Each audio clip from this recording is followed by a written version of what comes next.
할렐루야. 하나님의 은혜와 사랑하심이 오늘도 저와 여러분의 가정과 또 여러분의 자녀와 여러분의 삶 모든 것 가운데 하나님의 은혜가 넘치기를 주님의 축복합니다. 2023년도를 새해를 시작하면서 매년마다 그리했던 것처럼 표를 준비합니다.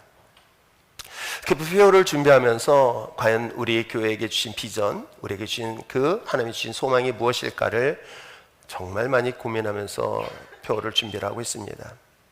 그러면서 창세기의 말씀을 근거로 해서 모든 민족이 뛰어나시는 하나님의 영광이 저와 여러분 삶 속에 날마다 있기를 원합니다. 그런 마음으로 또 다른 부흥을 꿈꾸면서 시작을 합니다. 볼륨 조금만 낮춰주세요.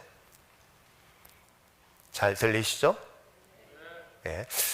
부흥이라는 것을 꿈꾸면서 리바이벌이라는 단어를 사용했습니다.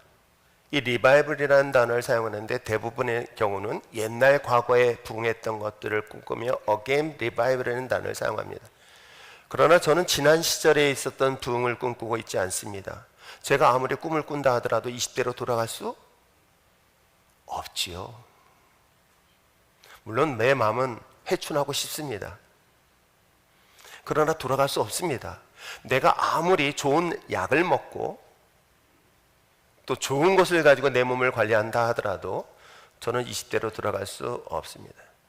그래서 again revival이라는 것보다는 또 다른 새로운 부흥을 꿈꾼 것이 바로 another revival이라는 표를 가지고 새해를 준비했습니다. 그런데 이 revival이라는 이 부흥이라는 단어의 또 다른 의미는 회복이라는 단어가 있어요. 올해는 특별히 여러분 삶 속에서 놀라운 부흥의 역사가 일어나길 바랍니다.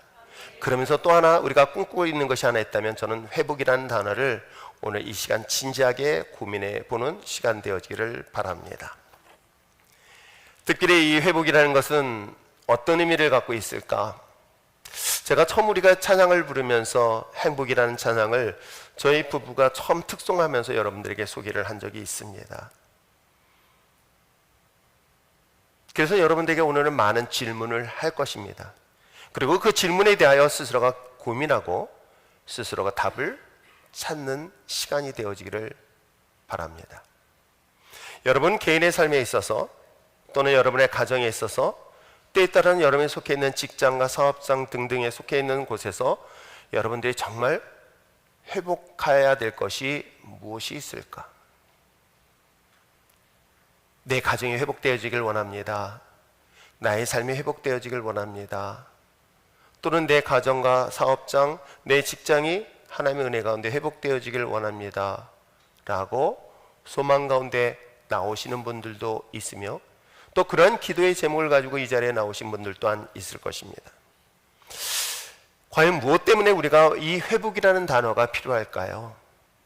무엇 때문에 우리에게 이 회복이라는 단어가 더 깊이 생각하게 될까? 그것은 아주 단순한 질문으로부터 출발할 수 있습니다. 여러분, 행복하십니까? 스스로에게 질문을 던져보시기 바랍니다. 나는 행복한가? 여러분, 여러분이 지금까지 열심히 삶을 살아왔습니다. 나름대로 최선을 다하여 여러분 앞을 바라보며 분명히 달려왔을 것입니다. 그리고 잠시 시간을 멈추시고 자신의 모습을 거울을 통해서 보시기 바랍니다. 그리고 한번 질문 던져보세요. 우철아, 너 행복하니? 그러하듯 여러분 스스로에게 질문을 던져보세요. 또 하나의 질문 한번 던져볼까요? 우철아, 너는 지금 너의 삶을 만족하니? 그러한 질문을 여러분 스스로에게도 한번 던져보시기를 바랍니다. 거울을 통해서 자신의 모습을 바라보면서 야, 우철아, 너 지금까지 열심히 누구보다 최선을 다해 달려왔는데 너 행복하고 그리고 지금까지 삶을 살아왔던 것에 대하여 만족하니? 라는 질문에 여러분은 어떤 답을 내놓을 수 있을까요? 물론 너가 행복하니? 너가 만족하니? 라는 것 질문조차도 사치스럽게 느껴지는 분들도 있어요. 행복이라는 것을 생각할 만큼의 여유가 없고 내가 만족하다는 것조차도 마치 그것이 나에게 먼 사치처럼 느껴지기 때문에 그런 것까지 생각할 여유조차 없어서 분주하게 살아가는 사람들에게 있어서는 이 질문조차도 거부감을 가질 수 있을 것입니다. 혹시라도 여러분 중에 그런 분이 있다 하더라도 잠시 그런 거부감에서 떠나서 스스로에게 질문을 던져보시길 바랍니다.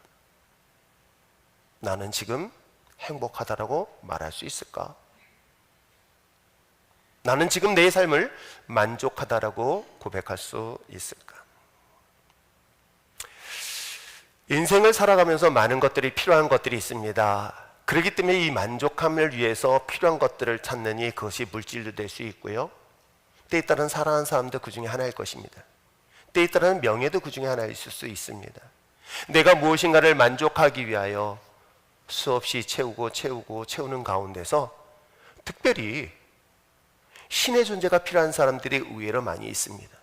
그 신이라는 것은 굳이 하나님이 아닐지라도 자기 나름대로 신의 존재를 믿고 신을 찾는 사람들이 되게 많이 있습니다. 그래서 누군가가 특별히 내 마음을 위로할 수 있고 기대할 수 있다고 한다면 때에 따라서는 그곳에 달려가서 점을 보거나, 때에 따라서는 우리가 불상 앞에서 절을 하고 예를 갖추는 경우도 종종 보여주죠. 그러면 기독교인 하나님은 어떨까요? 마찬가지입니다. 기독교인 하나님에 대한 신앙도 여러분 어떤 사람들에게 필요할까요? 말씀드린 것처럼 나는 행복하고 싶은데 행복할 수가 없어. 나는 만족하고 싶은데 만족할 수 없다는 이 부족함을 채우기 위해서 우리는 끊임없이 신에 대한 본능적 욕구를 향하여 달려가고 있는 것은 아닐까요? 하나님을 통해서 또 다른 수많은 사람들이 갖고 있는 종교를 통해서 자신의 부족한 부분을 채우려고 노력해왔던 것 또한 우리 인간이 가지고 있는 본능적 욕구 중에 하나일 것입니다. 그 이유는 간단하더라고요. 만족하지 못하기 때문에 그래요. 행복하지 못하기 때문이고요, 부족하기 때문에 내가 누군가를 의지하고 누군가를 바라보고 누군가에게 기대하면서 이것을 통해서 채워지기를 원하는 사람들이 많다는 사실을 발견해야 돼요. 그럼 한번 반대로 한번 생각해 볼까요? 어떤 사람들은 신의 존재가 필요 없습니다. 왜요? 나는 행복하니까. 나는 충분하게 가지고 있는 것들이 많이 있으니까, 내가 가진 것들이 많이 있다 보니 하나님에 대한 존재, 신에 대한 존재가 나에게 필요 없다라고 말하는 사람들 또한 있을 것입니다. 그렇다면 여기 이 자리에 나온 여러분은 어떨까요? 정말 여러분의 인생에서 신의 존재인 하나님이 필요하십니까?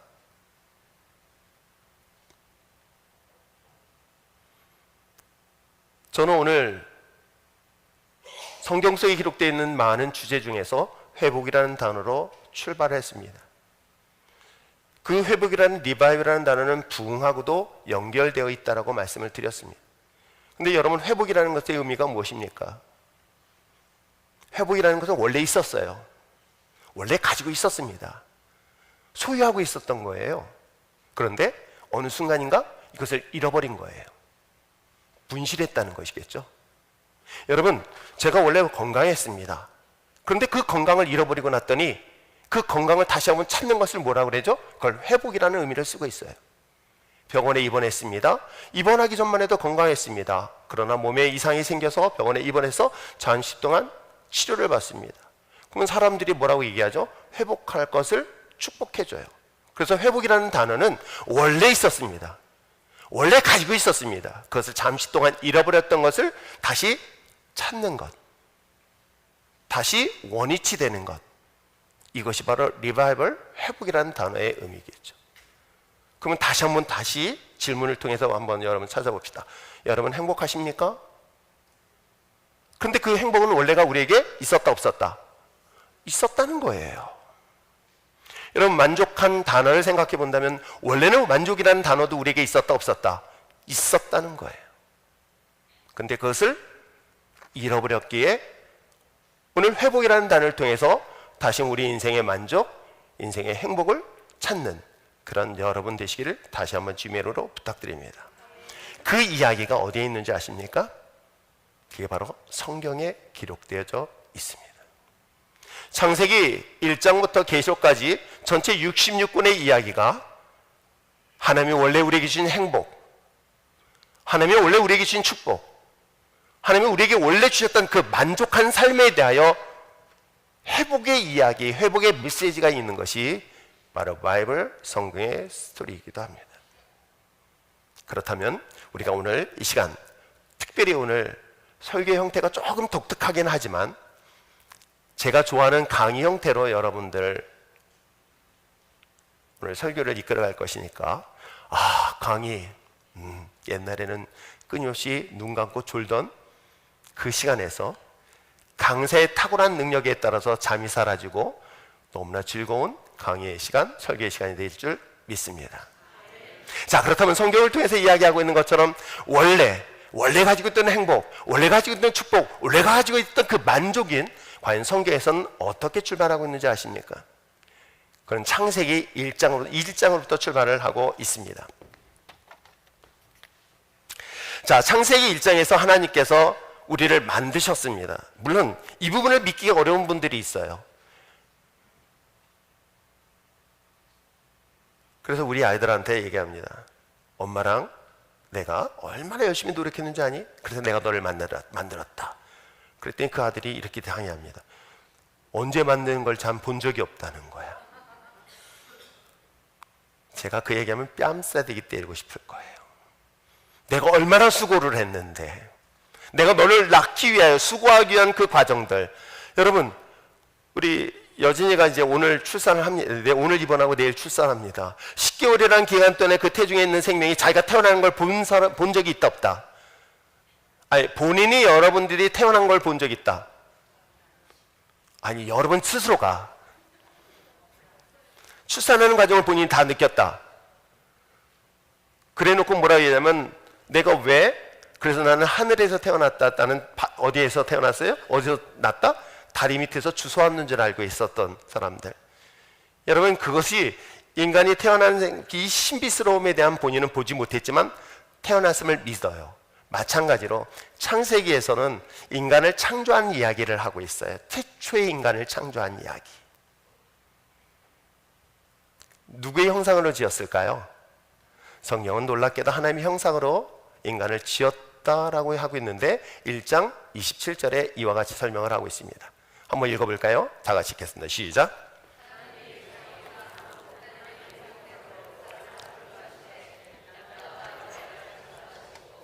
누구의 형상대로? 하나님의 형상대로. 누구를 만들었다?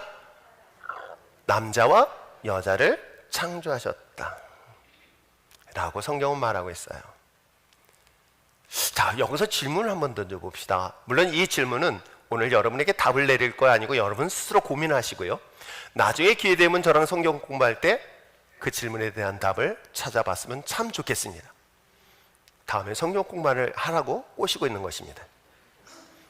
자, 그렇다면 성경에서 말하고 있는 것처럼 하나님께서 인간을 창조하셨는데 왜 창조하셨을까요? 여러분 인생이 행복하다면은, 우리 하나님이 우리를 창조하신 건 정말 잘하셨어 라고 말할 수 있지만, 여러분 인생을 살아가면서 너무 고통스러워, 너무나 괴로워, 너무나 아픔이 많아, 슬픔이 많아, 고통이 너무나 처절해가지고 날 왜 태어나게 했을까 라고 하는 이 불이막심한 자식이 있을까요? 예, 먼 나라에 있어요. 우리 스스로도 그렇지 않을까요? 하나님은 우리를 왜 만드셨고 왜 우리를 태어나게 했을까? 왜 하나님께서는 당신의 형상으로, 내가 원하지 않았어요, 나는 세상에 태어나기 원하지 않아요, 그런데도 불구하고 왜 하나님이 일방적으로 당신이 선택해서 인간을 만들었을까? 라는 질문을 여러분 고민해 보시기 바랍니다. 그런데 한 가지 분명한 사실은 당신의 형상으로 지음받은 인간에게 하나님은 복을 주셨어요. 복을 주셨어요. 하나님은 인간을 만드시고 그냥 주신 것이, 그냥 만들어놓고 무책임하게 놔둔 것이 아니라 그에게 복을 주셨습니다. 그것이 28절 이야기하고 있어요. 자, 28절 또 한번 읽어볼까요? 시작. 하나님이 그들에게 복을 주시며 하나님이 그들에게 이르시되 생육하고 번성하고 땅에 충만하라, 땅을 정복하라, 바다의 물고기와 하늘의 새와 땅에 움직이는 모든 생물들을. 여러분, 여긴 5가지 복을 주셨어요. 자, 첫 번째 뭐죠? 생육하라. 그 다음에 번성하라. 그 다음에 충만하라. 그 다음에 어떻게? 정복하라. 그 다음에 다스려라. 하나님께서 5가지 복을 주셨습니다. 생육하고 번성하고 충만하고 정복하고 다스려라. 이 5가지 복을 성경에서는 딱 3가지로 요약하고 있어요. 그게 뭔지 아십니까? 우리가 잘 알고 있는 것처럼 안식이라는 복을 주셨어요. 이것 얘기하면 이것도 1시간 이상 가는 거고요. 안식의 복을 주셨고요. 그 다음에 또 하나 주신 게 뭐예요? 노동의 복을 주셨어요. 그 다음에요, 3번째, 가정의 복을 주셨어요. 이것이 하나님께서 당신의 형상으로 지음받은 인간에게 주신 복이에요. 28절에는 생육하고 번성하고 충만하고 정복하고 다스리라는 이 긴 문장 속에 장절을 찾아보면 안식이라는 복이 여기에 있는 거예요. 그리고 대표적으로 노동이라는 복을 주셨어요. 그리고 마지막으로 가정이라는 복을 주셨어요. 자, 여러분이 여러분의 자녀를 복을 주시길 원합니다. 그래서 매년 새해 때 되면은 부모가 자녀에게 덕담이라는 것을 통해서 복을 줍니다. 근데 혹시 저주하는 부모를 본 적 있나요? 아무도 없을 거예요. 나는 비록 못 살고 못 먹고 내가 가진 것은 없어도 내 자식은 잘 되길 바라고, 그래서 너는 이 다음에 큰 인물이 되라라고 이야기하면서 축복하는 것은 우리 육신의 부모도 그리한 것처럼 인간은 하나님께서 인간에게도 이와 같이 축복을 주셨는데 안식의 복을 주셨고 노동의 복을 주셨고 가정의 복을 주셨다라는 것이 바로 창세기 1장 28절의 내용이기도 합니다.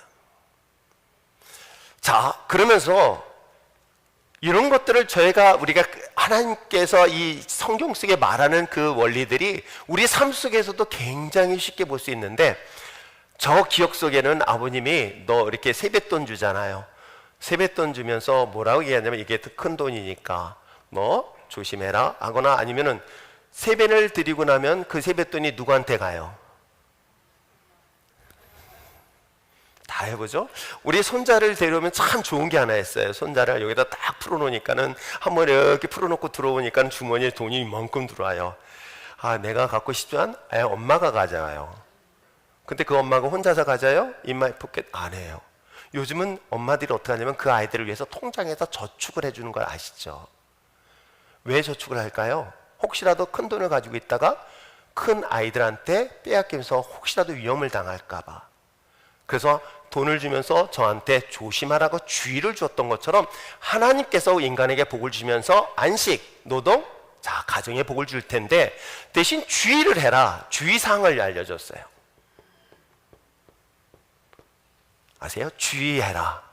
너 앞으로 내가 너에게 이런 복을 줄 것이니까 그 대신 이 복을 받는 것만큼 너가 조심해야 될 것이 있다. 하지 말라는 하나님의 최초의 명령이 나와요. 하지 말라.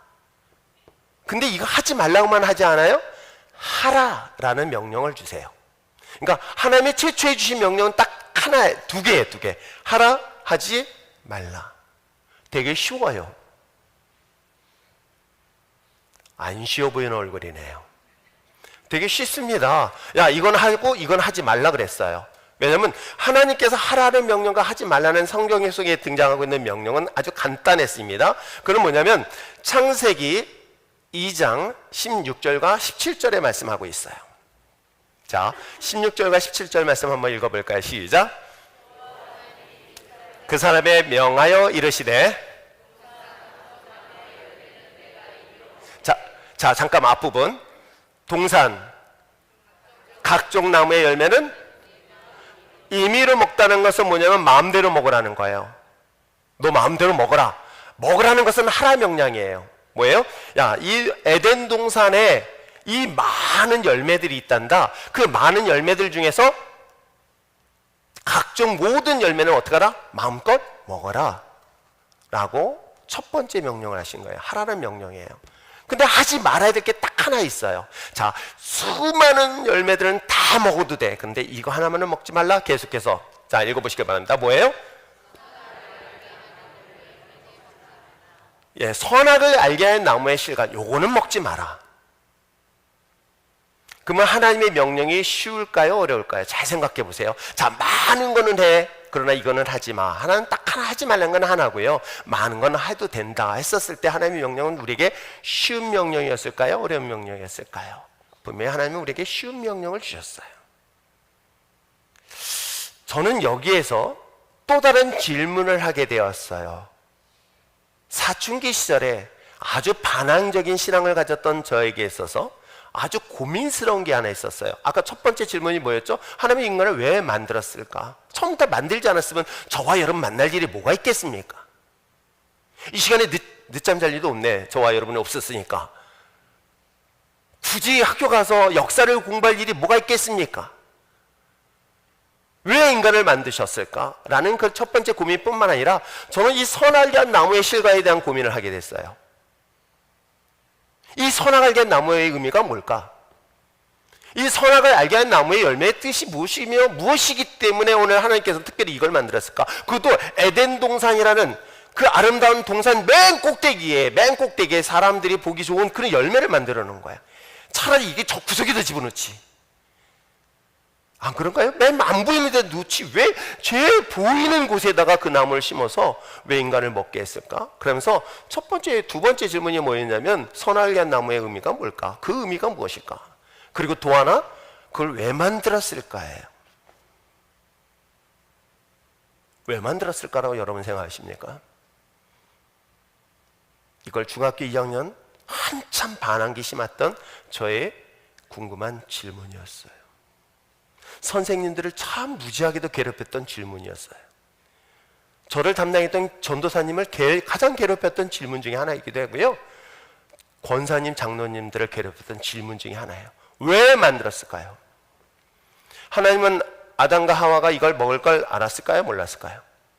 솔직하게 얘기해 봅시다. 알까요? 뭘까요? 여러분, 모른다면 하나님이 전지성의 문제가 돼. 하나님 아셔. 그 아는 걸 왜 먹게 만들었을까? 아무리 생각해도 이해가 안 되는 거야. 이 고민을 참 오랫동안 했어요. 그리고 전 답을 찾았기 때문에 돌아왔어요. 여러분 거저 먹지 마십시오.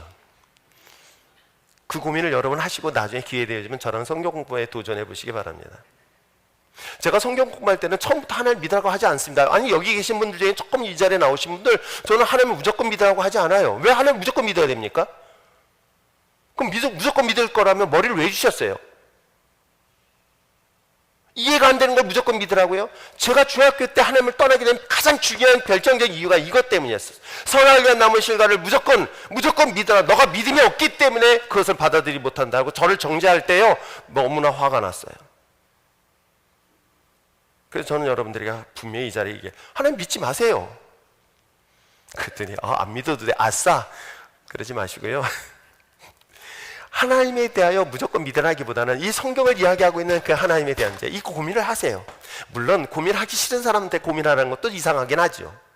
평소에 고민 안 하는 사람들한테 이 질문을 왜 합니까? 그런데 저에게서는 이건 정말 중요한 문제였습니다. 왜? 하나님께서 인간을 만들었을 때 복 있게 만들었습니다. 안식, 노동, 가정의 복을 주셨어요. 그래놓고 하나님이 주의를 줬어요. 선악을 알게 남은 실과를 먹지 말라고 얘기하는 거예요. 근데 인간이 먹을 거 알아요. 이럴 때 난 알아요. 예, 세대가 다르군요. 서태지 세대하고. 아는데도 불구하고 하나님이 이걸 만들어 놓고 먹지 말라? 이 무슨 이런 하나님을 내가 과연 신뢰할 수 있을까? 이 고민이 저한테는 상당히 큰 고민이기도 했습니다.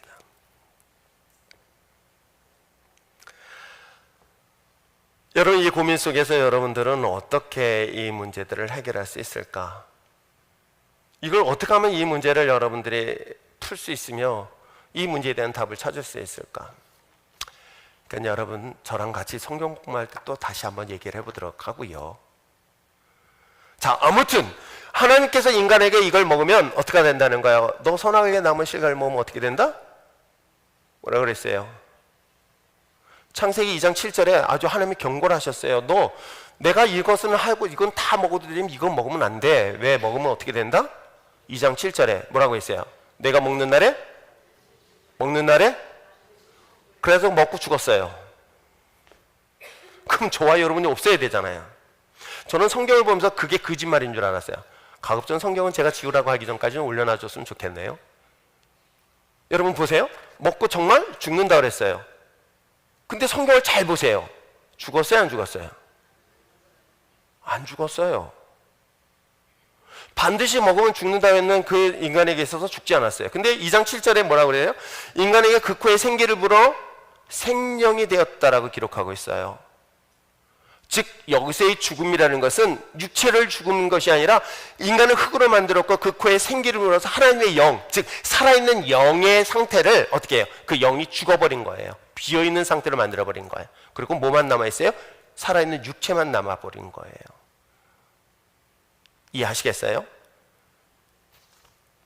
결국은 주의사항을 지키지 못함으로 인해 인간은 이 선악을 한 나무의 실과를 먹었습니다. 반드시 죽는다고 명령했는데 죽지 않고 육체가 살아있습니다. 그 이유가 뭘까? 그것은 인간을 흙으로 만드시고 그 코에 생기를 불어 생명, 살아있는 존재, 영적인 존재인데 뭐가 죽었다? 육체가 죽은 것이 아니라 살아있는 하나님의 영이 떠나버린 거예요.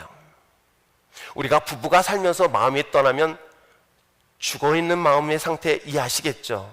그와 같은 관점에서 성경은 우리에게 이야기를 하고 있습니다. 자, 이런 가운데 그러면 이 죽음에 대하여 성경은 뭐라고 얘기하면 죄라는 단어를 사용하고 있는 거예요. 자, 선악을 알게 한 나무 실과를 먹으면 우리 그런 거 있잖아요. 너 이거 하면 혼나? 라고 하면서 이거에 대해서 자녀들에게 어떤 것들을 제한시킵니다. 하지 말라고 명령했습니다. 그래서 했을 때는 그것을 뭐로 취급을 해요? 죄로 취급하여 징계를 하게 되어 있죠. 성경은 분명히 이걸 먹으면 죽는다는 죄에 대한 징계를 분명히 이야기를 하고 있는데 이 이야기가 바로 3장, 창세기 3장에서 죄를 범하는 과정들을 설명하고 있어요. 아마 여러분들은 잘 아실 것입니다. 들어보신 분들은 어느 날 아담과 하와에게 같이 동산에서 즐겁게 보냈는데 뱀이 등장을 해요. 뱀이 등장해서 뱀 사탕을 먹으면 안 돼요. 그건 상관없어요. 또 뱀을 보면서 사탄을 불러가라. 저희 어머님이 예수 믿고 난 다음에요. 성경을 보니까 뱀이 사탄이래. 그래서 넌 절대 어디 가서도 뱀 먹지 마라. 제가 군에 있을 때 어머니께서 전화하셔서 그래요. 그건 사탄이란다. 먹으면 큰일 난다. 아니에요 어머니. 뱀 잡아가지고 먹어서 사탄을 먹어 없애버려야 돼요. 쓸데없는 말 했다고 혼났어요. 성경 3장에서는 아담과 하와에게 뱀으로 등장한 사탄이 유혹하는데 첫 번째 누굴 대상으로 했다? 아내를 대상으로 선악과의 나무의 열매를 먹게 만들어요. 그리고 그 열매를 먹었던 이 여인 하와가 눈이 밝아져서 남편에게도 먹였어요. 그래서 결국 두 남녀가 즉 부부가 함께 선악과의 나무의 열매를 먹었다. 요거에 대한 이야기도 나중에 또 공부할 때 듣게 될 것입니다. 그런데 여러분, 죄를 지고 아담과 하와가 동산에서 그 맛있는 선악을 알게 나무 씨앗을 먹고 난 다음에 눈이 밝아지면서 죄가 들어왔을 때 갖고 있는 특징들이 있어요. 어떻게 특징들이 나타나는지 아십니까? 너무 재밌어요. 그건 오늘날 우리들도요, 자녀를 키워보면서 잘못했을 때 나타나는 현상, 아니 여러분도 마찬가지예요. 여러분도 제가 목회하면서 여러분들이 하나님 앞에 잘못하거나 죄를 지면 어떤 특징들이 나타나는지 아세요? 이거는 에덴 동산에서 나타나는 특징과 똑같습니다. 첫 번째 어떻게 난다? 감춘다. 그 다음에 뭔다? 숨는다. 그 다음에 뭔다? 변명한다. 자, 세 가지 특징이 있어요. 뭐예요? 자기가 잘못한 거에 대한 죄를 지면 어떤지 아세요? 우선 첫째 감춰요. 아무렇지 않게 난 죄가 없는 것처럼 다 보입니다. 보여요. 한 주간 동안 여러분이 잘못한 게 다 보입니다. 갑자기 고개를 숙이는 분이 계세요. 여러분, 감추는 거예요. 감추는 거. 여러분 생각해 보세요. 자기가 잘못한 것이 있으면 사람들이 떳떳하게 고개 들으는 사람이 있어요? 드러납니다. 왜요? 감추고 있기 때문에. 근데 이게 감추고 난 다음에 이게 만약 사람들에게 들어지면 어떻게 되는지 아세요?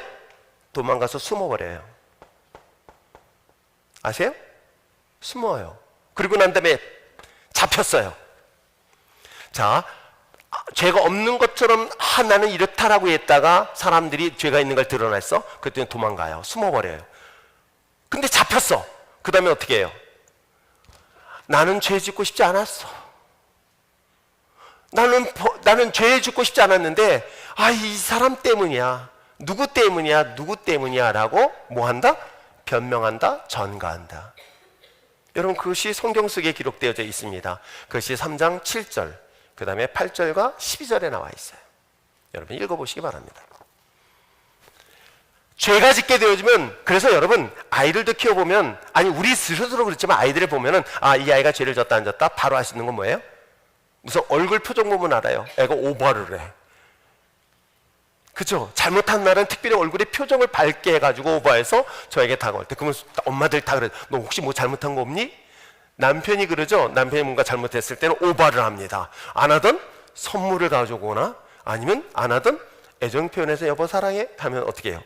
당신 뭐 나한테 잘못한 거 있어? 한 분만 고개 끄덕이는 건 다른 분들은 안 그런가요? 여러분 그게 감추는 거예요. 근데 딱 드러나면 어떻게 해요? 잠수 타요. 숨어버려요. 집에 안 들어와. 그래서 붙잡아 놓으면 어떻게 해요? 여기서 이야기하고 있는 게 똑같이 얘기하고 있어요. 그동안 동산에서 벌거벗고 부끄러움을 몰랐던 그 아담과 하와가 어느 날 이 선악을 나무의 실과를 먹었더니 이게 죄로 들어온 거예요. 죄가 들어왔더니 어떻게 해요? 자신의 부끄러운 부분을 나뭇잎으로 감춰요. 그런데 어느 날 하나님께서 아담아 어디 있느냐라는 하나님의 음성을 들으니까 그는 어떻게 해요? 나무 그늘로 숨어버려요. 그리고 마침내 하나님이 찾았어요. 그랬더니 뭐라고 하는지 아십니까? 하나님, 나는 이 선악의 한 나무 씨가를 먹고 싶지 않았어요. 그런데 당신이 만든 저 여인이 때문에 내가 먹었습니다. 이때 남자의 속 좁은 모습을 봐요.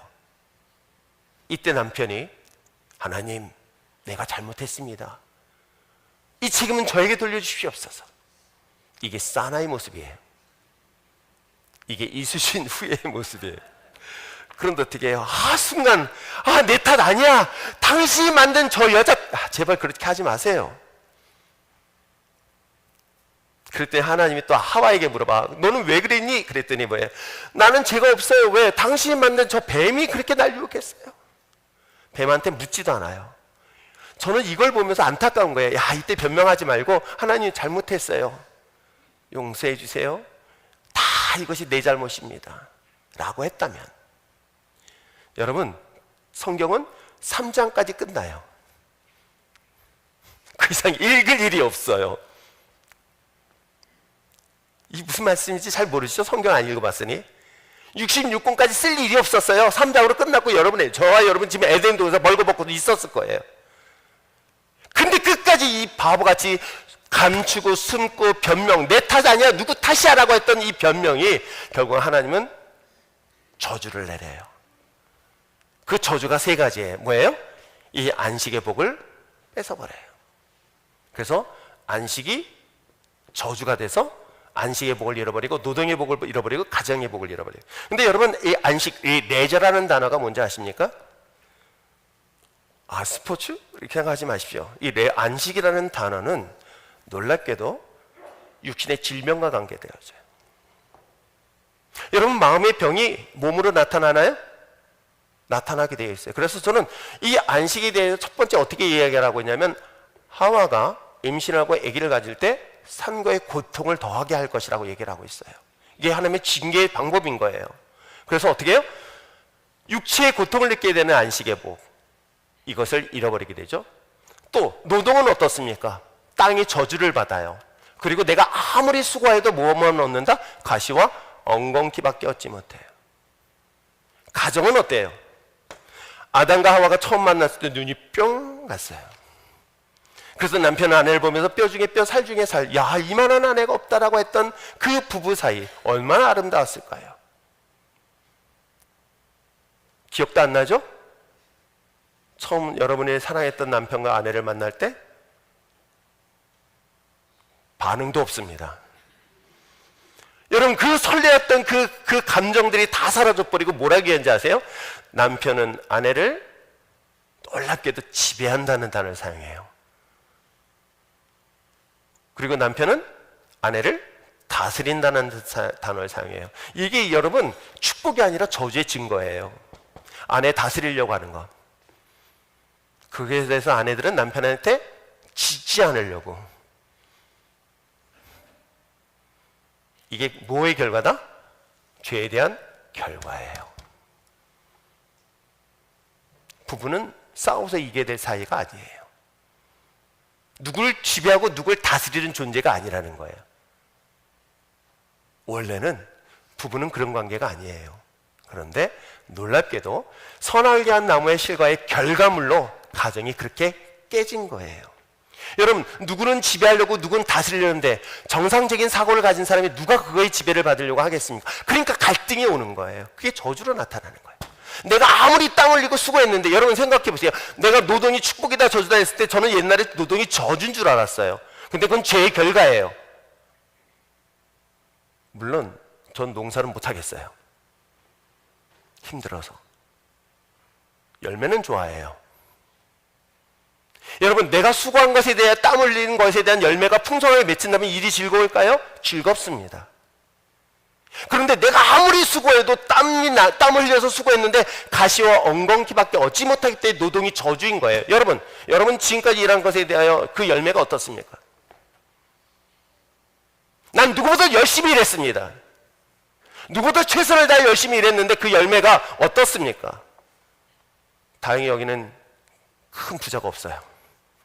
다행입니다. 혹시라도 여기에 또 강남에 계신 분들 중에서 재벌 계신 분이 계시면 제가 이 말이 쏙 들어갈 수 있어요. 그런데 내가 열심히 노력하고 수고한 것에 대해서는 사실은 그 대가는 그렇게 많지 않은 걸 경험해요. 그러다 보니 내 마음에 평안을 얻지 못하죠? 그러니 육신의 질병입니다. 이게 죄의 결과예요. 성경은 이 사실을 분명히 이야기를 하고 있습니다. 자, 여기까지 여러분 이해하시겠습니까? 이게 성경이 이 사실을 말하는 이유가 뭐 때문일까요? 저는 내가 왜 내 인생에, 내 가정이, 내 삶이 이와 같이 척박하고 고통스러운 이유가 뭘까? 이 세 가지 저주, 즉 안식과 노동과 가정, 이 세 가지 복을 주셨는데 이걸 죄로 인하여 다 잃어버렸습니다. 물론 세 가지가 복합적으로 일어나는 경우가 있어요. 그러나 한 가지 분명한 것은 두 개를 가지고 있어도 한 가지가 분명히 부족한 경우가 있어요. 한번 볼까요? 내가 돈을 많이 가지고 있어요. 남들이 볼 땐 행복할 것 같아요. 근데 그 안에는 진정한 행복의 안식이 없어요. 가정이 깨어진 가정들 봐요. 여러분, 의외로 되게 많이 있습니다. 다 뭐다? 죄의 결과다. 여러분, 우리가 어떤 병이 걸리면 병의 원인을 찾아내서 그 원인을 해결하면 되겠죠? 여러분 인생에서 진정 안식과, 즉 마음의 평안과 마음의 기쁨과 소망, 즉 말씀드린 그 행복의 가장 원천을 가져둔 이 안식이라는 복을 원인을 찾아서 이 문제만 해결하면 다시 회복되겠죠? 전 노동도 마찬가지라 생각합니다. 가난의 문제예요? 사업이 잘 안 되는 문제예요? 전 본질적인 문제만 해결되면 이건 다 회복된다 안 된다. 제가 회복이라는 리바이럴이라는 단어를 사용한 것이 바로 이것 때문인 거예요. 토요일 날 여러분 배 아프시겠지만 최내천 집사님 저 상견례하고 왔어요. 정우가 아빠한테 효도하려면 어딨냐 앉아있냐. 그 상견례 할 때 그 사돈 부부가 현역 경찰이세요. 저도 긴장했습니다. 혹시 저 신혼죄를 했을까 봐. 근데 그분하고 막 한참 재밌게 얘기하다가 그분이 얘기하는 부부가 참 행복해 보인다고. 저희 부부가 뭐라 그래 얘기했을까요? 예, 쇼윈도 부부입니다. 제가 이렇게 농담처럼 얘기하지만 실질적으로 아니기 때문에 얘기할 수 있는 거예요. 물론 저희 집사람이 정말 행복한지는 잘 모르겠어요. 원래 대부분이 남편만 좋아하고 아내들은 안 좋아하잖아요. 여러분, 복음이라는 것이 놀랍게도 이 모든 것들을 회복하는데 원인을 찾아내야 되잖아요. 이 원인을 알아야 되잖아요. 내가 왜 내 인생을 열심히 수고했는데 내 가정을 왜 행복하지 못하지? 왜 만족하지 못하지? 내가 정말 행복하길 원해서 모든 사람은 삶을 살아가는데, 여러분 여기 이 자리에 계신 분 중에 행복하기 원하지 않는 사람이 단 한 사람이라도 있습니까? 건강하지 않길 원하는 사람이 단 한 사람이라도 있습니까? 아니, 난 가난한 것을 내 운명처럼 받아들여. 난 가난한 것이 좋아 라고 하는 사람이 과연 있습니까? 없어요. 그 원인이 뭘까요? 그 이유가 뭘까요? 성경은 분명히 얘기하고 있습니다. 이게 뭐예요? 하라 하지 말라는 거죠. 하지 말라는 것을 했던 것이다. 뭐다? 에덴 동산에 선악과의 나무의 실과를 먹은 것이다 라고 성경은 분명히 이야기를 하고 있어요.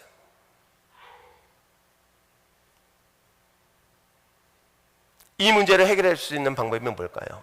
성경 그래서 하나님 내게 와라.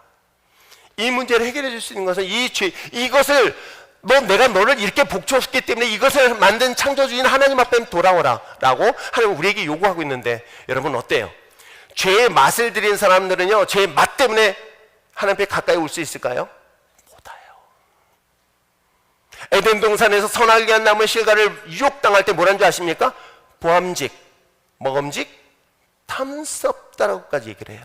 여러분 죄가 먹어봤는데 맛이 없다. 죄 질까요? 안 질까요? 안 져요. 죄 짓는 게 즐겁고 재밌으니까 이러면 안 돼, 안 되는데도 불구하고 그 죄의 유혹에 빠지는 거예요. 죄가 정말 재미없다고 생각해 보세요. 공부가 재밌어요? 죄 짓는 게 재밌어요? 우리 청년들 다시 한번, 공부하는 게 재밌어요?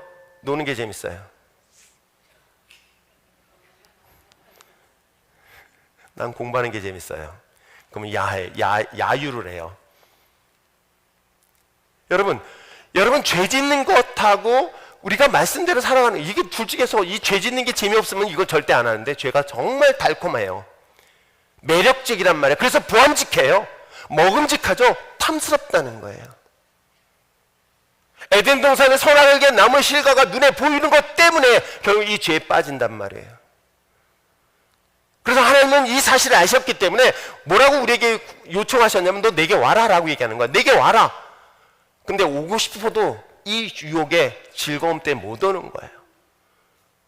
그래서 창세기에 하나님은 아브라함을 부르셨고요, 그리고 모세를 부르셔서 그들에게 하라 하지 말라는 새로운 명령을 주세요. 여러분 잘 선택하세요. 자, 이 명령과 자, 하라 하지 말라는 딱 간단해요. 선악의 나무 실과예요. 근데 레위기에서 우리가 잘 알고 있는 것처럼 하나님이 율법을 주세요. 이때 하라, 하지 말라, 이것도 똑같아요. 율법이 정말 다 전체 숫자를 합쳐보니까 613개가 있어요. 613개. 누가 셌는지도 잘 모르겠어요. 자료를 찾아보니까 613개가 있어요. 하라는 것과 하지 말라는 것. 근데 하라는 것은 몇 개일까요? 2, 4, 8. 구구단 아시죠? 이거 모르면 안 됩니다. 1년은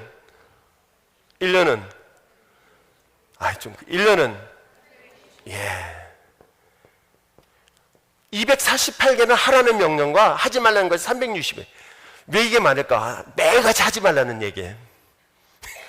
제가 이거 보면서 매일같이 하지 말라, 참 하나님도 말하면서도 참 피곤했겠다. 여러분 생각해서 아침에 눈 떠 여가 하지 마라, 뭐 하지 마라 맨날 한다고 생각해 보세요. 아들한테 맨날 얘기하는 엄마 짜증나죠? 그렇죠? 근데 놀라운 것은 248개를 누가 쉬어봤대요. 뭘 쉬어봤는지 아세요? 인간의 뼈의 숫자를 쉬어봤대. 이 사람도 한 시간 정말 없었어. 한가한가 봐요. 인간의 뼈 숫자래요. 온몸의 뼈의 숫자가 248개래요. 그러니까 온몸을 다해서 하라는 것과 하지 말라는 것을 명령하고 있어요. 여러분 이 자리에서 이걸 선택하실래요? 이걸 선택하실래요?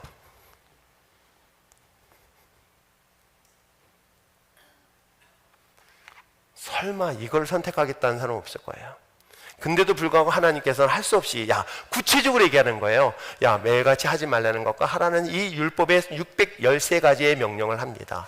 그런데 구약은 이걸 인간이 지켜낼 수 있었을까요? 할 수 없었어요. 이게 구약이에요. 그러면 이것을 위해서 하나님께서 마지막으로 최종적으로 주시는 은혜가 있어요. 은혜. 이게 이때부터 은혜가 나오는 거예요. 최은혜. 죄송합니다. 은혜라는 게 있어요. 어떤 은혜가 있을까? 자, 제가 성경을 연구하고 보면서 참 하나님 피곤하셨겠다. 나 같았으면 벌써 딱 끝냈을 텐데. 처음에는 하나님께서 너 선악 이걸 다 먹어라. 근데 요거 하나만큼 하지 마라. 했는데 인간은 그거 하지 말라는 그 하나의 본질에 빠져요.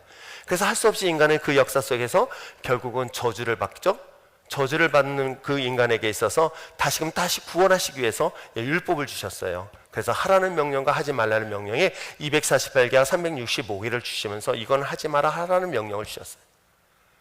근데도 불구하고 인간은 이걸 지켜내지 못해요. 그래서 할 수 없이 하나님께서 고민하시다가 딱 하나만 명령이에요. 마지막 세 번째가 뭐예요? 하라라는 명령이에요. 그러면 여러분 선택해 보세요. 여기 계신 분 중에서 혹시라도, 물론 여러분 스스로가 선택하세요. 저는 억지로 하나님 믿으라고 강요하고 싶지는 않아요. 가끔 제가 예수 믿어보세요 라고 할 때는 마치 이거 한번 사보세요, 너무 좋아, 막 이런 느낌이 들어서 자존심 상할 때가 많아요. 안 믿으면 믿지 않으셔도 됩니다 라고 하고 싶은 말이 이만큼 나오는데 했어요. 예, 교회 안 나오셔도 돼요, 괜찮아요, 교회 안 나오도 아무 문제 없습니다 라고 하는 말을 이만큼 하고 싶은데 참아요. 네, 이미 했어요. 이분들은 무슨 말인지도 몰라.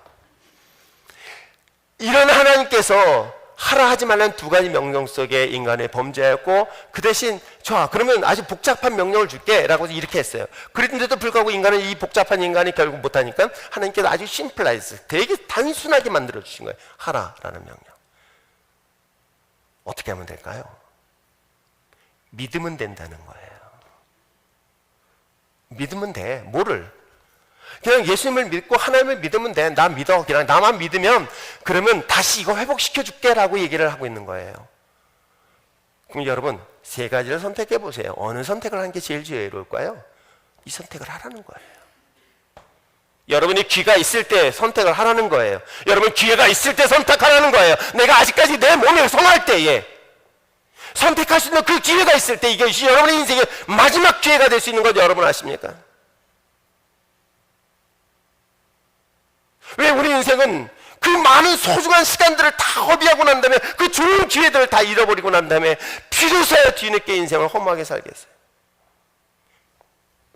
충분하게 안식한 삶을 누리면 되잖아요.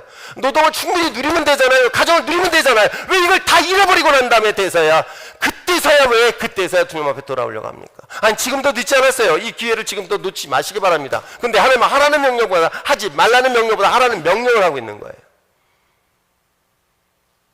그것이 바로 우리가 잘 알고 있는 것처럼 사도행전 16장 31절 말씀이에요. 한번 읽어볼까요? 자, 시작.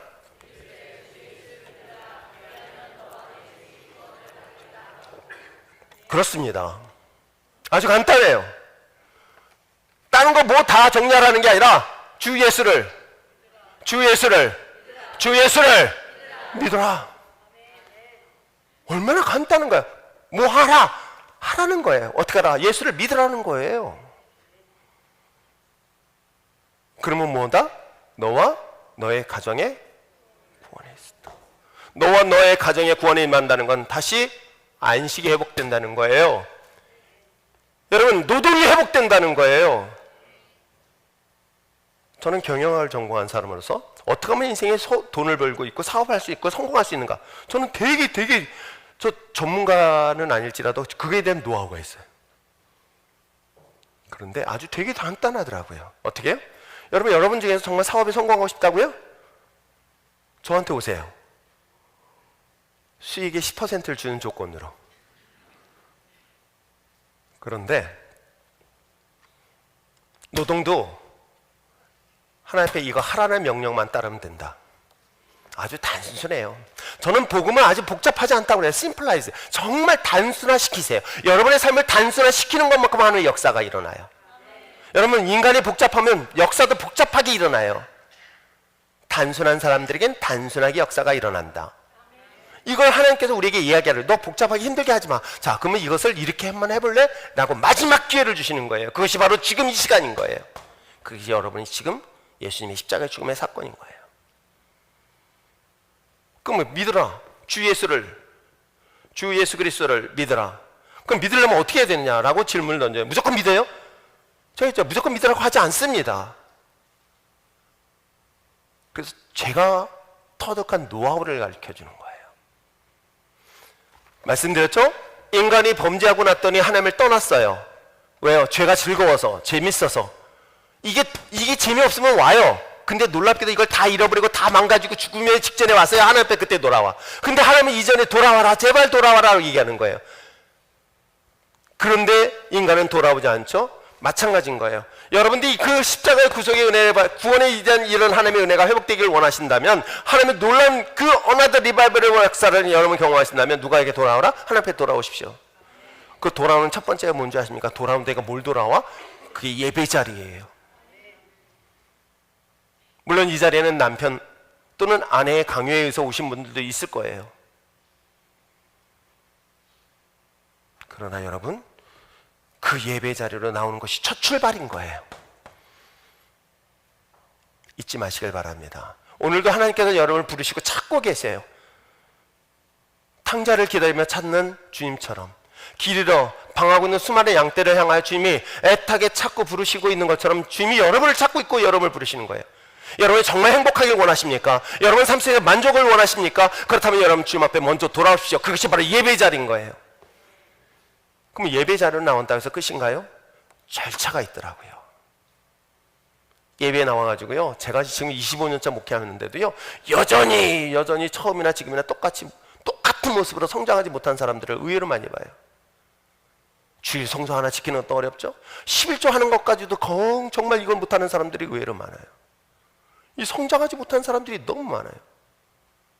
왜 그럴까요? 하나님 앞에 나왔습니다. 근데 요한계시록 3장 20절에 아주 이렇게 얘기를 해요. 자, 너 나한테 왔니? 근데 하나님은 인격적인 분이에요. 어떻게 인격적인 분이냐? 내가 너의 마음의 문을 두들기고 있어.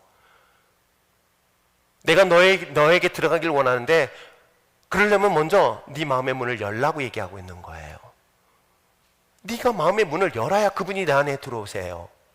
여러분, 교회 나와서 몸만 여기 왔다고 중요한 것이 아니라 내가 주님을 내가 맞아들일 준비, 영접한 자, 곧 그 이름을 믿는 자, 그 영접, 리시브라는 단어처럼 그분이 내 안에 들어오실 수 있도록 어떻게 하라는 거예요? 내 마음의 문을 열라고 얘기하고 있는 거예요. 내가 그분을 내 안에 모실 수 있도록 내 마음의 문을 열지 않는다면 그분은 내 안에 들어오지 않아요.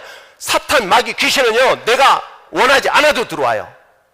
여러분, 손님을 초대했습니다. 그 손님이 여러분의 집을 방문했을 때 담 타고 들어오는 분이 있어요? 아니에요. 계십니까? 라고 문을 두들겨요. 주인이 문을 열어줘야 그 사람은, 손님은 자기의 집에 들어와요. 그러나 도둑님은 주인의 허락 없이 몰래 들어와요. 마귀도 똑같아요. 여러분, 우리 마음속에 부정적인 생각은 내가 원하지 않아도 들어와요. 누군가를 미워하는 마음은요, 놀랍게도 내가 원하지 않아도, 환영하지 않아도 들어와요. 죄의 유혹도요, 내가 원하지 않아도 내 안에 쑥 들어와요. 근데 하나님은요, 그분은 인격적인 분이에요. 내가 마음의 문을 열지 않는다면, 내 마음속에 그분을 받아들일 준비가 되어 있지 않다면, 여러분 그분을 내 안에 모실 수 있는 내 마음의 스스로의 마음의 문을 열지 않는다면 그분은 내 안에 들어올 수가 없어요. 그럴 때 들어오지 않는 주님 때문에 여러분 평생 신앙생활을 해도 여전히 변하지 않는 거예요. 그럴 때 어떤 분이 그러더라고요. 난 마음의 문 열었는데 놀랍게도 내 마음의 방 속에 내 자신을 스스로 묶어버려요. 가둬버려요. 마지막으로 주신 비결이 하나 있어요. 내가 이제 마음의 문을 열었다면 이제 믿음이라는 정의를 내려요. 그것이 로마서에서 이야기를 하고 있죠. 로마서에서 이야기하고 있습니다. 로마서 10장 17절 마지막으로 한번 읽어보시길 바랍니다. 시작.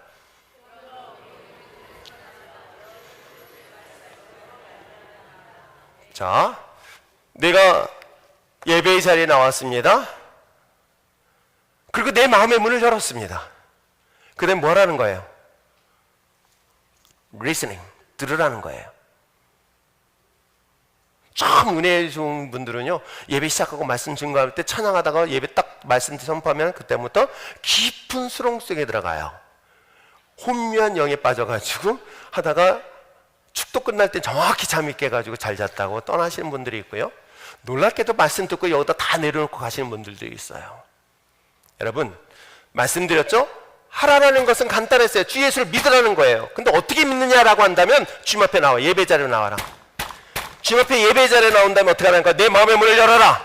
주님의 십자가를 주목하라는 거예요. 주님이 내 안에 들어올 수 있도록 내 마음의 문을 열어라. 그 다음에 뭐하라? 들으라는 거예요. 누구를? 그리스도의 말씀을. 하나님의 말씀을 들으라는 거예요. 내가 무엇을 하는 게 아니에요. 여기서 보면은 내가 무엇을, 물론 여기서 의지도 필요하겠죠. 내가 어떻게 교회에 나와야 되겠다, 예배의 자리에 나와야 되겠다는 의지적 결단. 그리고 여기 와서 끊임없이 싸워요. 허벅지를 꼬집어가면서 저 역시도 평신도 집사 시절에 저 같은 경우는 맨날 늦게까지 뭐 하고 또 신학교까지 다니고 막 그러다 보면 잠을 몇 시간 못 자요. 지금은 여기 강대상이 낮지만 옛날에 강대상, 감리교 강대상은 다 높아요. 다 고개 들고 와요. 특히 앞에 맨 앞에 앉아 있는 분들은요, 고개 이렇게 해요. 근데 이렇게 있다가 졸리면 어떻게 앉아서 뒷사람들이 놀래요. 어떻게? 그래서 목 디스크 생겼어요. 졸지 않으려고. 왜냐면 뒷분이 놀래거든요. 여러분 생각해서 이렇게 보고 있는데 갑자기 뭐가 앞에서 머리가 훅 오면요, 뒤도 놀래고 저도 놀래요. 그래서 허벅지를 꼬집어요. 잠자지 않으려고. 몸부림쳤던 집사 시절이 있었어요. 그래서 하도 졸리면 뒤에 가요. 그래서 뒤에 서 있는데, 서 있다가 그런 경험 저도 했습니다. 근데 이게 방해를 받고 있다는 걸 알았어요. 아, 그렇구나. 믿음이라는 것은 들음에서 낳는다. 들음은 뭐다? 그리스도의 말씀이다. 하나님의 말씀이라는 것이에요. 사랑하는 성도 여러분, 다시 한번 돌아보시길 바랍니다. 행복하십니까? 아니, 행복하길 원하십니까? 여러분 만족하십니까? 아니면 만족한 삶을 살길 원하십니까? 무엇으로부터? 안식, 노동, 가정. 이걸 회복할 수 있는 가장 중요한 원인, 그것이 깨어진 원인은 죄 때문이었습니다. 내가 원하는 죄가 아닐지라도 그 죄 때문에 이 결과를 가져뒀다면, 이걸 회복하기 정말 원하신다면 주님 앞에 나오십시오. 예배 자리는 결단코 포기하지 마시기 바랍니다. 예배는 선택이 아니라 이건 반드시 지켜야 될 우리 신앙의 기본인 거예요. 그 예배 자리에 나와서 어떻게 하시겠습니까? 귀를 막겠습니까? 마음의 문을 닫겠습니까? 마음의 문을 여십시오. 그리고 하나님의 말씀을 들으십시오. 그 말씀은 살아 운동력이 있어 우리의 영과 혼과 관절과 골수를 찔러 나의 삶에 놀라운 변화가 일어날 것이고, 그 결과가 어떻습니까? 하나님께서 안식과 노동과 가정의 축복의 역사가 회복되게 될 줄 믿습니다. 내가 봉사를 많이 한다고 하나님 이걸 회복하실까요? 내가 11조를 많이 한다고요? 아닙니다. 복음이 여러분 안에 들어가면, 예수 그리스도의 십자가 보험의 능력이 나타난다면, 저는 여러분의 가정이, 여러분의 개인의 삶이 그리스도 안에서 풍성한 삶을 반드시 누리게 될 줄 믿습니다. 이 자리에 여러분을 초대하고 있으니, 그 초대의 자리에 저는 개인적인 욕심이 있다면 한 분도 낙오되거나 빠지는 사람 없이 다 나와서 I'm happy, 나는 행복한 사람입니다. 그리고 그 행복을 행복하지 않은 수많은 사람들에게 나눌 수 있는 우리 신앙 공동체가 되길 바랍니다. 기도할까요? 이 시간 말씀을 생각하면서 함께 기도하길 바랍니다. 하나님, 정작 내가 행복하길 원했지만 그 행복을 찾지 못해서 얼마나 많은 시간과 많은 것들로 방황했는지 몰라요. 여전히 나는 행복하겠다는 삶을 살기 위해서 나는 부단히 노력해 왔습니다. 그것이 때에 따라서는 자기의 명예를 위해서, 권력을 위해서, 부를 위해서 그 많은 것으로 내 가슴속에, 내 마음속에 채우려 했지만, 그럴수록 더욱더 내 마음속에 공허함은 이루 말할 수 없어 외로웠습니다. 두려웠습니다. 나는 행복할 수 없었습니다. 우리의 가정은 어떨까요? 누구보다도 행복해야 될 우리의 가정이 갈등과 다툼, 분쟁과 아픔만 있을 때 나는 내 가정이 행복하길 원합니다. 하나님, 내가 수고하고 땀 흘린 것에 대한 아름다운 열매가, 그것도 30배, 60배, 100배 열매를 맺기를 원하는 것이 나의 삶인데도 나는 아무리 수고하고 노력해도 나의 가난의 문제는 또한 해결할 수 없을 때에 오늘 주님은 여러분을 초대하고 있습니다. 그리고 여러분을 부르고 있습니다. 다 내게 오라, 내가 너를 쉬게 하리라.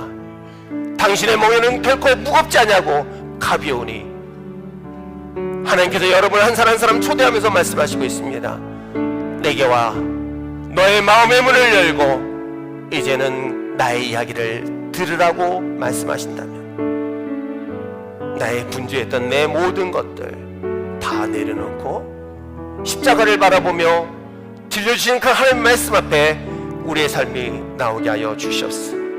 오늘 이 자리에 처음 예배에 참석하고 또한 특별히 이번 행사 집회를 통해서 예배에 참석한 사랑하는 자녀들, 무엇보다도 만족하고 행복한 삶을 원한다면 오늘 주신 말씀 붙잡고 나의 참된 주인 예수 그리스도 앞에 나오고 그분을 나의 삶의 참된 주인으로 모시길 원합니다 라는 우린 신앙의 고백을 이 시간 하기를 원합니다. 그러기 위해서 내 마음의 문을 열기를 원합니다. 그리고 하나님의 말씀을 듣기를 원합니다. 그래야 주님이 내 안에 좌정하여 주셔서 세상에 줄 수 없는 기쁨과 평안을 오늘 예배 가운데 허락하게 하여 주시옵소서.